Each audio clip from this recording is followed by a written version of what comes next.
예, 2022년 11월 10일 음력으로 10월 17일입니다. 제가 저녁을 먹기 전에 어,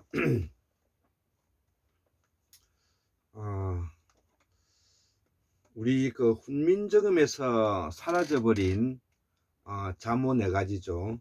예, 우리가 일명은 이제 아래아라고 말하는 점, 그 다음에 반치음이라고 말하는 세모, 그 다음에 위에 줄을 긋고 밑에 동그라미가 있는 거, 예, 이거는 이제 위에 줄을 끈 거는 이제 장음을 표시하는 겁니다. 그 다음에 이 동그라미는 모든 것이 닫혀 있다는 뜻이고요. 또 종성에 붙이는 하나의 공식적인 자모이기도 하고요. 그 다음에 또 하나가 코가 있는 동그라미죠. 코가 있는 동그라미죠. 이 튀어 올려온 것 자체가 뭐냐면은 코인 것입니다. 코. 그러니까 입을 통해 가지고 코로 뭐냐면은 발음이 나온다는 뜻을 담고 있는 것입니다. 그래서 우리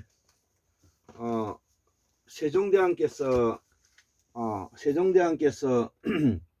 훈민정음을 창제하시고 또 우리가 신숙주 신미대사와 함께 이제 동국정운을 편찬을 했습니다. 그래서 우리가 쓰고 있는 한자와 실담어는 우리의 조상들이 만들었기 때문에 우리는 이 한자와 실담어를 능수능란하게 읽고 이해할 수가 있어야 될 것 같습니다. 또 한편 세종대왕께서 우리 백성들의 소통이 되지 않은 것을 애달아해서 이 한글을 소리 글자이면서 뜻글자이고 뜻글자이면서 상형 문자의 글자를 만들으셨죠. 그래서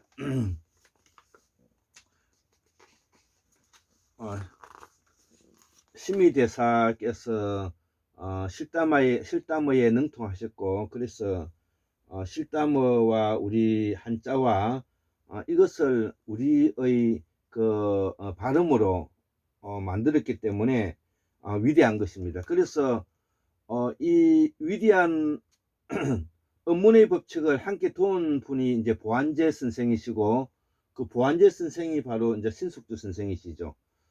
그렇기 때문에 우리가 명나라 때 홍무정운보다도 36자모의 실담자 50자모의 36자모보다도 우리의 28자의 자모가 훨씬 더 뭐냐면 훌륭하고, 또 이 한자와 이 실담을 만들었던 사람들이 바로 우리의 조상들이기 때문에 당연히 우리가 거기에 맞춰서 발음을 해야 되는 것도 또 당연한 것입니다. 그래서 오늘은 이러한 내용에 대해서 간단하게 제가 알고 있는 범위에서 제가 설명을 하고자 하는 것입니다.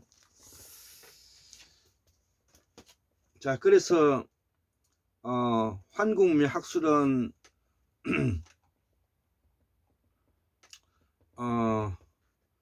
231번째 강의로서 세 번째 보살사상과 4차 산업혁명 특집으로서 훈민정음에 사라져버린 잠호 네 가지를 복원해야 우리가 혼란에 빠지지 않는다는 것이죠. 우리가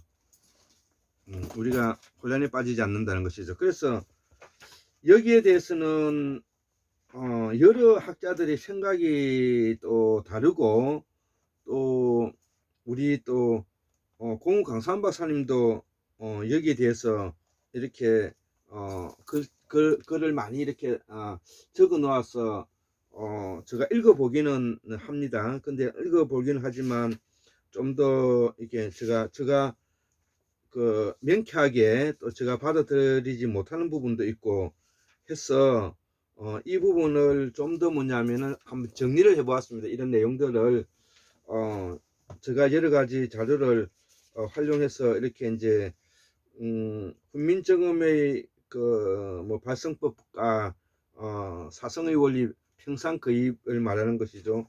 그 여기에 대해서 제가 이렇게 좀 정리를 해 보았습니다. 정리를.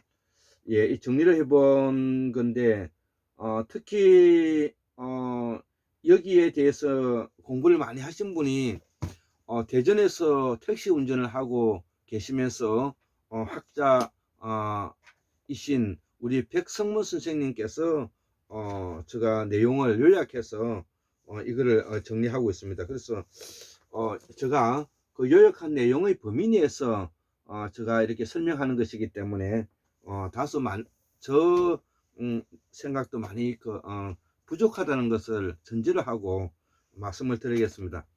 자, 그래서 강의 내용에 이렇게 핵심적인 것을 이렇게 보면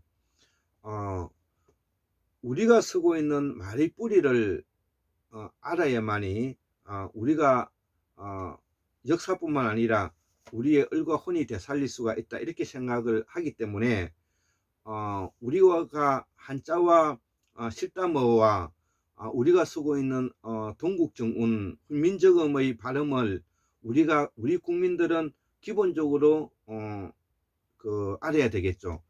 그렇게 하기 위해서는 기본적으로 그 원리를 몇 개 알아야 되는데요. 그 중에서 가장 대표적인 것이 우리가 칠음사성의 원리인 것입니다. 칠음사성의 원리는 글자를 만드는 원리인데요. 우리가 궁상각치우 반설반치음, 이게 이제 칠음이고요. 사성은 평상거입이라 해가지고 소리의 높낮이를 어떻게 읽을 것인가를 두고 이제 했던 말이 이제 사성의 원리인 것입니다.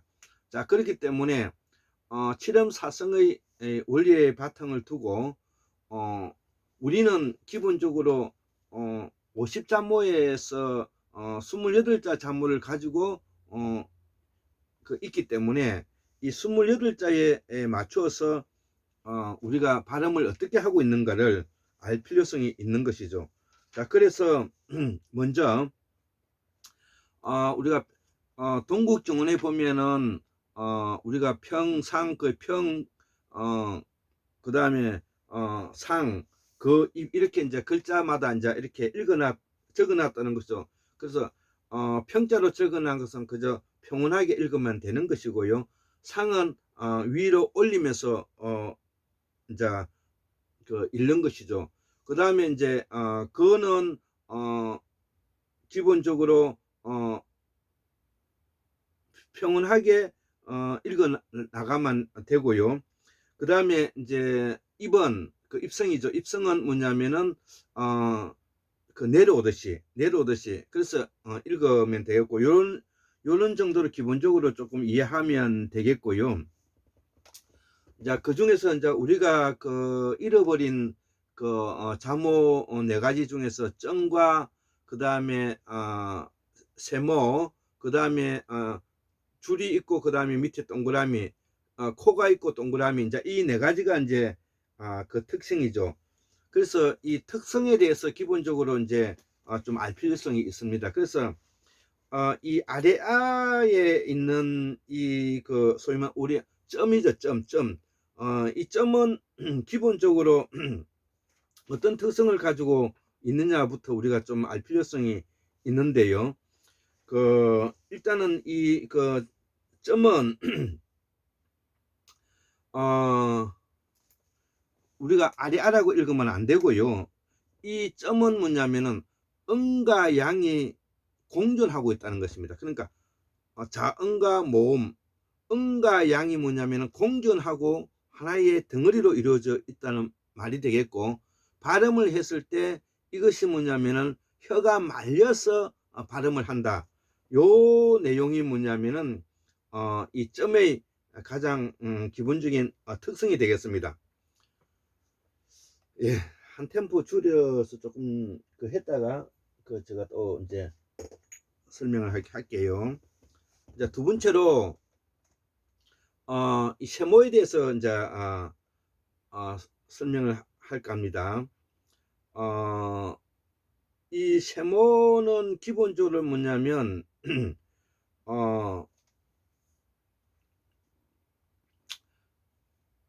이 모드는 뭐냐면은 기본적으로 혓바닥의 모양을 두고 하는 말인 것입니다. 혓바닥을 두고 하는 말인데요. 그래서 이거를 이제 반치음이라고 하는데 우리가 이 반치음은 기본적으로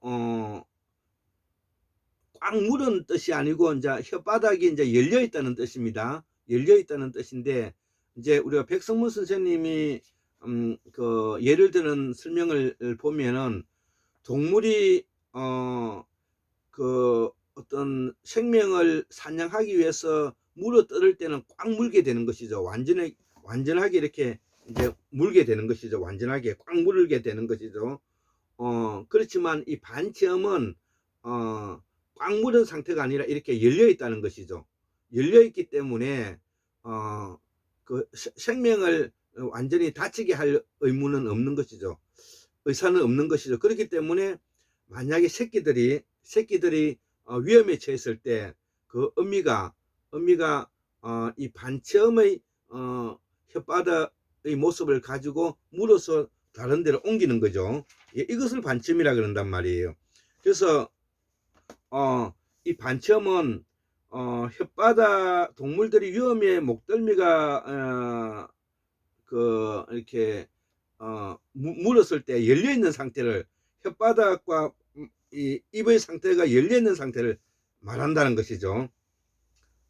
그게 이제 우리가 대표적으로 이제 예를 드는 것이 뭐냐면 여자를 할 때 여자를 할 때 지금 이제는 동글방이 여를 쓰지만 원래는 세모여자라는 것이죠. 세모여자라는 것이죠.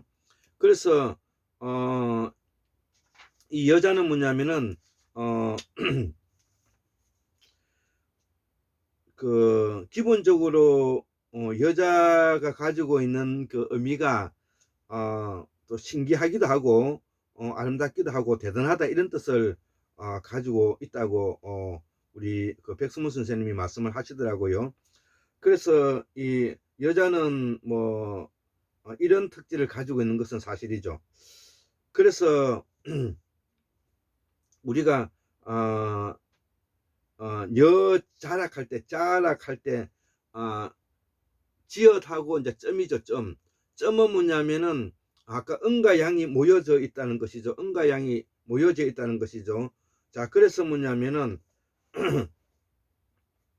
우리가 이 반체음에 대해서 기본적으로 이해를 하면 이렇게 이제 이해해서 반체음이 발음되는 부분들을 이해하면 좋겠습니다.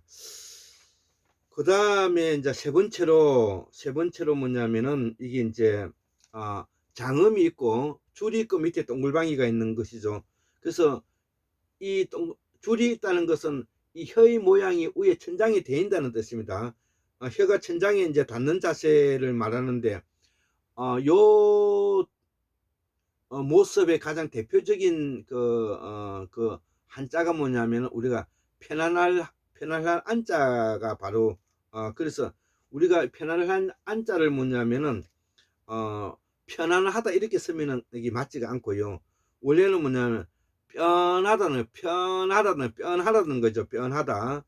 그래서 한 사람 두 사람이 이 병서가 되어 가지고 한 사람이 편안한 것보다 여러 사람이 모여서 앉아 있는 것을 우리가 편안하다 그러지 않습니까? 그래서 이 장음이 있고 이제 동글방이가 있는 것이 바로 이제 혀가 입천장에 돼 있는 모습을 이제 관계되어 있다는 것이죠. 그래서 이것이 이제 우리가 이 잃어버린 우리가 뭐냐면 잠오 네 가지 중에서 세 번째 이야기를 했고요. 마지막에 이제 우리가 이야기해야 할 부분이 이 코가 있는 동글방이를 말하는 겁니다. 코가 있는 동글방이 이 코가 있는 건 우리가 말하는 코를 말하는 것이고요. 이 동글방이는 뭐냐면은 목구멍을 말하는 것입니다. 그래서 여기에 가장 대표적으로 뭐냐면은 그 한자를 우리가 중국의 에다라 해서 이런 말이 있지 않습니까? 에다라 해서 그래서 이 중이라는 것은 우리가 가운데 중자를 말하는 겁니다. 이 중이라는 것을 우리가 그 동국정 음식 그 표기를 할 때는 중이 되는 거죠. 뒷것에다가 유에다가 이제 코가 있는 동글방이가 되는데요. 이 중이라는 것은 양쪽에 여기와 여기의 중앙을 말하는 것이지 않습니까? 그 바람이 차고 안 차온 중간을 뭐냐면 중이라 그러죠. 그렇기 때문에 이게 중이야 줄이 두 개가 되는 것이고요. 그 다음에 코가 있는 동글방이가 안에 들어간다는 것은 뭐냐면은 이 목구멍에 있는 그 글이 자그 뭐고 발음이 코로 나온다는 것이죠. 그래서 우리가 중이라 할 때 우리가 일본에서는 이 우리가 중이라고 말하는 부분을 주라고 이제 발음을 하고요. 중국은 뭐냐면 중이라고 발음하고 우리는 중이라고 뭐냐면 중이라고 발음을 하는데요. 그래서 이 코가 있는 이 동글방이는 뭐냐면은 이 바람이 나가지도 않고 빠져나가지도 않고 들어오지도 않는 요 차단막 역할을 하는 것이 여기 뭐냐면은 이제 이 코가 있는 동글방이라는 것이죠. 그래서 기본적으로 코가 있다는 것은 바깥으로 나타난다는 뜻이 있고요. 그 다음에 이것이 아까 마치 차단막과 같이 중앙의 가운데 역할을 한다는 것이고, 그 다음에 높다는 성질을 가지고 있다는 것이죠. 그래서 우리가 그 유명한 뭐냐면 소금이 온다는 말이 있지 않습니까? 그러면 소금이 온다는 말은 우리가 소금이 쌓여 있는다는 말과 통한다고 예전에 우리가 산스크리트 범어에서 말씀을 하지 않습니까? 왜냐하면 그 온다 할 때 오가 뭐냐면 코가 있는 동글방이에다가 온에다가 다란 말이죠. 그러니까 나타났다 이거지. 뭐가 현상이 소금이 그 다음에 뭐냐면은 코가 있으니까 높이 쌓여 있다는 것이죠. 쌓여 있으니까 이것이 이제 그 뭉쳐 있는 것이죠. 그런 역할을 하기 때문에 이게 이제 쌓여 있다는 뜻이 되는 것입니다. 그래서 우리가 소금이 쌓여 있다는 말을 하게 되고, 그래서 우리가 이 정과 그 다음에 세모와 그 다음에 장음 이형과 코 있는 이형 이 네 가지를 기본적으로 우리가 좀 알 필요성이 있다는 것입니다. 그래서 그 우리가 훈민정음이라고 하면 소리 글자라고만 알고 있지만 기본적으로 이 훈민정음 속에는 소리 글자와 더불어서 뜻 글자와 그 다음에 아까 같이 중과 같이 뭐냐면은 상형 문자적 요소를 가지고 있다는 것이죠. 그래서 이 이제 훈민정음이 대단한 그 글이라고 볼 수가 있는데, 그럼에도 불구하고 우리가 한국문명학술원에서는 앞으로 우리 이 한국이 더욱더 세계 문화에 발전해 나가기 위하고 또 문화 창달을 위해서는 한자와 실담어를 바로 병용할 수 있는 그래서 이 한자와 실담자를 병용할 수 있게끔 지금 현재 완전히 조합하고 있는 분이 바로 이제 스페인서 공부하고 있는 고수 선생님이시죠. 우리 공우 강산 박사님께서는 이 실담을 종합하는 그까지는 가지 못했죠. 그 당시에 그 컴퓨터 실력도 그렇고 여러 면에서 거기까지 못해요. 그거를 우리가 천추 상형 실담 공우 강산 박사님의 그 책을 바탕으로 해서 그 다음에 고서 선생이 그것을 지금 이제 완성하고 있기 때문에 이것은 학문적인 큰 뭐냐면 진전이다 이렇게 볼 수가 있는 것입니다. 저는 아직까지 거기에 도달하지 못하고 있습니다. 그러나 어떻게 그렇게 가야 된다는 것까지는 알고 있는 것이죠. 그래서 우리가 앞으로 우리 훈민정음이 가지고 있는 그런 소리 글자만이 아니라 뜻 글자의 의미를 담고 있고, 또 한편 우리가 상형 문자적인 요소를 같이 안고 있는 면을 면밀히 들여다볼 수 있는 그런 사람이 되어야 될 것 같습니다.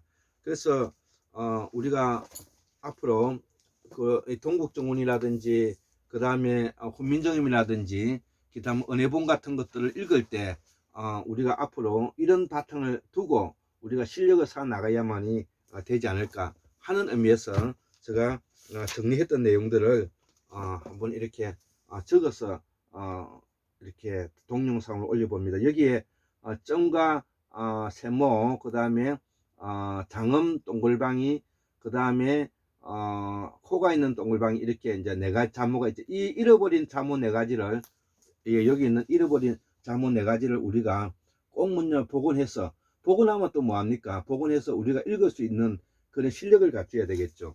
예, 그래서 앞으로 우리 학문은 영어만 할 것이 아니라 한자는 물론이고 실담화를 자유자재로 읽고 해서 우리 한글을 바로 뭐냐면은 복원해서 이렇게 공부를 해가는 그런 수준 높은 뭐냐면은 우리 한국인이 돼야만이 앞으로 우리가 큰 일을 할 수가 있다 이렇게 생각을 하면서 우리 조선고 실담화 주석 사전을 서문을 우리가 지금 이제 해석하는 입장에서 제가 설명을 드렸고요.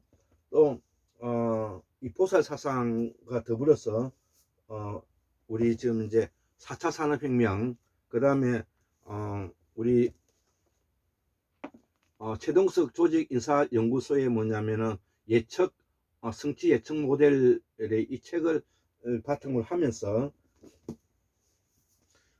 그 다음에 여기에 있는 우리가 서구 유럽에 있는 칸트라든지 그 다음에 이런 사르트르라든지 이런 야스퍼스라든지 후스르라든지 이런 사람들의 책을 바탕으로 해서 이 보살 사상은 기본적으로 뭐냐면은 분권화되어 있는 그 사상인 것이죠. 그래서 궁극적으로는 이 보살 사상은 이 독점화돼서 수직적 리더십을 발휘하는 것이 아니라 분권화되어 있는 부족 연명체적 고조선 연명체적 역할을 하고 있는 형태의 사상이기 때문에 그동안에 우리가 2500년 전에 약 2500년 전에 철기 시대에 왕과 귀족이 노음으로 해서 왕권 전제 군주 국가에서 시대를 끝내고 이제는 새로운 뭐냐면은 연명체 부족 연명체 연방국가 형태로 이제 왔기 때문에 인간이 가지고 있는 인간의 존엄성과 인간이 가지고 있는 자유성과 자율성과 자유성 자유인과 자율성을 바탕으로 해서 여기에 따르는 책임과 책무를 다할 수 있는 분권화되어 있는 네트워크의 형태를 바로 우리가 4차 산업혁명이라고 말한다는 것이죠. 그러기 위해서는 우리가 포사사상은 부처사상과 멀어져야 되고요. 그동안에 부처사상을 절대화하기 위해서 포사사상을 끌어들여서 했던 그런 시대를 우리가 끝내야 하는 것입니다. 부처 사상이 나쁘다는 것이 아니라 부처 사상이 지향하고자 하는 그들이 뭐냐면은 독점화되고 권력화되고 문자의 뭐냐면은 그 수직화를 우리는 막아내야 되는 것입니다. 헌법도 마찬가지입니다. 헌법도 뭐냐면은 우리가 헌법에 가지고 있는 좋은 취지를 가지고 그것을 자율성과 창조성과 분권화와 네트워크의 형태로서 뭐냐면은 대화하고 연대하고 그 다음에 서로가 뭐냐면 보완해서 앞으로 서로 의견을 주고받는 방식으로 가야 된다. 이것이 4차 산업의 혁명이고 궁극적으로 맞춤식의 맞춤식의 실력과 뭐냐면 그 다음에 제품이 만들어지는 그런 형태로 나아가는 과정이 바로 이게 4차 산업의 혁명이고 철학적으로는 이것을 개인 공화국이다 이렇게 저는 표현하고 있는 것입니다. 그래서 두루두루 지금까지 있었던 내용들을 우리가 폭넓게 설명하고 있지만 그 내용을 이해하다가 보면은 하나로 모아지는 것입니다.